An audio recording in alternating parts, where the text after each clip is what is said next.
EVM का मुद्दा उफान पर है। महाराष्ट्र के पहले एक गांव में बैलेट पेपर से मॉक चुनाव का ऐलान हुआ था, उसके बाद कर्फ्यू लगा दिया गया। अब कहा जा रहा है कि 6 दिसंबर को फिर 2 गांव वालों ने कहा है कि हम चुनाव कराएंगे। सोचिए, ईवीएम का मुद्दा गर्माता जा रहा है। अब क्या करेगा चुनाव आयोग? क्या है महाराष्ट्र के लोग का प्लान?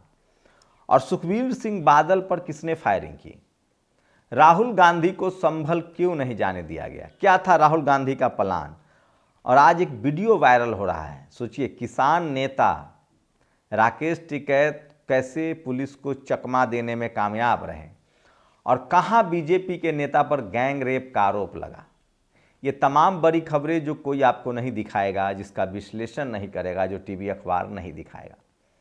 नमस्कार, मैं शंभू कुमार सिंह और आप देख रहे हैं नेशनल दस्तक। ईवीएम को लेकर राजनीति बड़ी होती जा रही है। सोचिए किस तरह से ईवीएम के मामले में साफ हो गया है कि महाराष्ट्र की जनता को बीजेपी की जीत गले नहीं उतर रही है।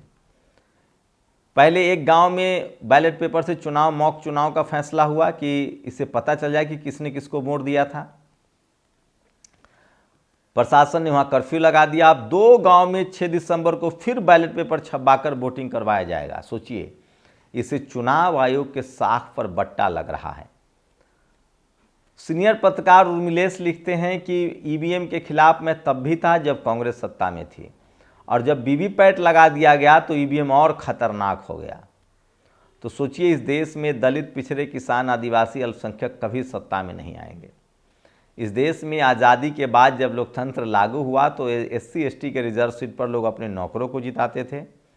बाकी CM PM गवर्नर सब जनरल कैटेगरी के। 90 के दशक में जब OBC कमीशन लागू हुआ, मंडल कमीशन की राजनीति हुई, जगदेव बाबू ने शहादत दी, जननायक कर्पूरी ठाकुर की लड़ाई थी, रामस्वरूप वर्मा, सोनेलाल पटेल, मान्यवर कांसीराम साहब की लड़ाई थी, शरद यादव की लड़ाई थी। तब जाकर जब दलित पिछड़े वोट करने लगे तब बूथ लूट होने लगा, फिर ईवीएम आ गया और उसके बाद से SC ST OBC की लीडरशिप वाली पार्टियां सत्ता से बाहर हैं। कभी कांग्रेस तो बीजेपी, बीजेपी तो कांग्रेस। आज राहुल गांधी संभल जाना चाहते थे, सोचिए, लेकिन पुलिस ने उनको जाने नहीं दिया। आप कल्पना कीजिए कि यही कोई दलित पिछड़ों की सरकार होती तो मीडिया क्या खेल करता। अगर कांग्रेस विपक्ष में होती और मुख्यमंत्री मायावती, अखिलेश यादव, तेजस्वी, हेमंत सोरेन होते, मान लीजिए, और वो नहीं जाने देते तो क्या होता। लेकिन अभी मीडिया चुप रहेगी। मैं फिर कह रहा हूँ, कल्पना कीजिए कि ये काम बंगाल में हुआ होता, बीजेपी के नेताओं को न जाने दिया जाता, तब भी मीडिया खबर चलाती। मैं इसलिए कह रहा हूँ, पहले मीडिया कांग्रेसी थी, अब मीडिया भाजपाई है। तो भारत की जो जातिवादी मनुवादी मीडिया है वो पूरी तरह से बीजेपी के साथ अभी है, पहले कांग्रेस के साथ थी। ये बहुजन समाज को समझना चाहिए। किसानों का लगातार आंदोलन चल रहा है। ये वीडियो सोशल मीडिया पर वायरल हो रहा है। राकेश टिकैत के पीछे यूपी पुलिस पर ही है। मतलब सोचिए कि अब तो आप ये सरकार ऐसी है कि न धरना न प्रदर्शन कर सकते हैं, न आंदोलन कर सकते हैं। अखिलेश यादव ने इसीलिए कहा है कि ये सरकार हमें बहुत कुछ सिखा के जा रही है। नेताओं की, अधिकारियों की पोस्टिंग कैसे करनी है, धरना प्रदर्शन नहीं होने देना है। संभल में 5 युवाओं की मौत पर सवाल उठ रहे हैं। सवाल है कि जांच तो होनी चाहिए। अब वहाँ के पुलिस कप्तान जो सवालों के घेरे में, उन्होंने कहा है कि इनका पाकिस्तान से कनेक्शन है। कुछ गोली, कुछ हथियार पाकिस्तानी मिले हैं। कसाब बिरयानी भी खाता था।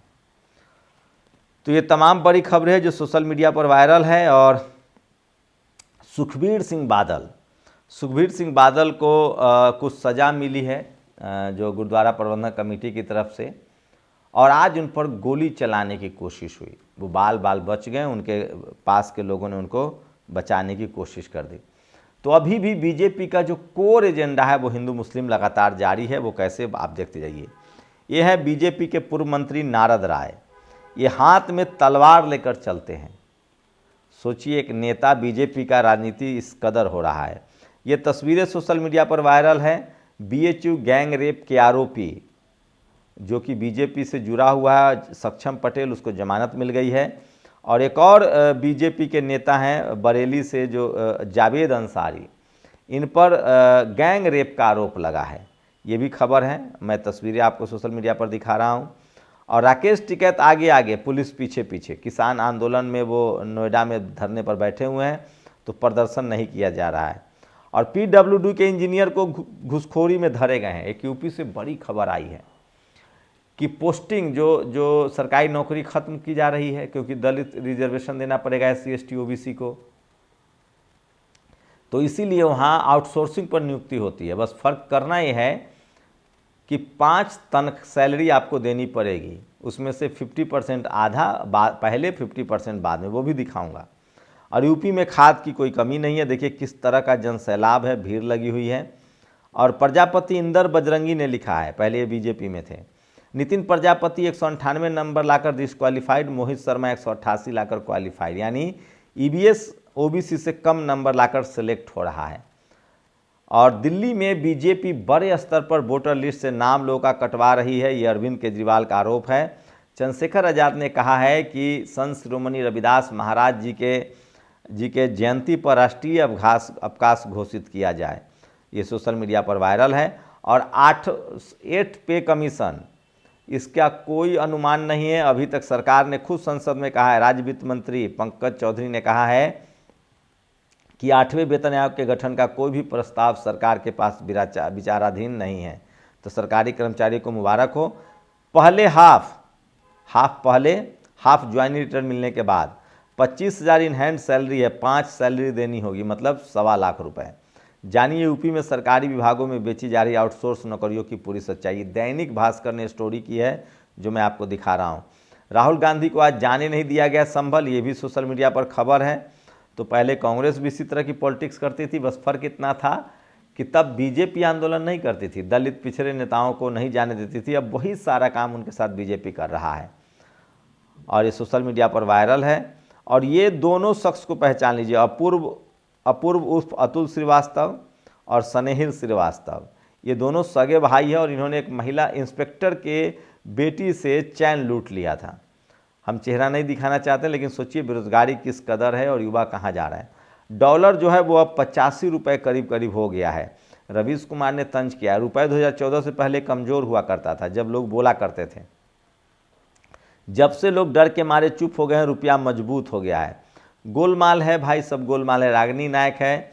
महाराष्ट्र में 2019 से 2024 लोकसभा चुनाव में के बीच 5 साल में करीब 50 लाख वोटर और 2024 लोकसभा और विधानसभा चुनाव के बीच करीब 47 लाख वोटर बढ़ गए हैं।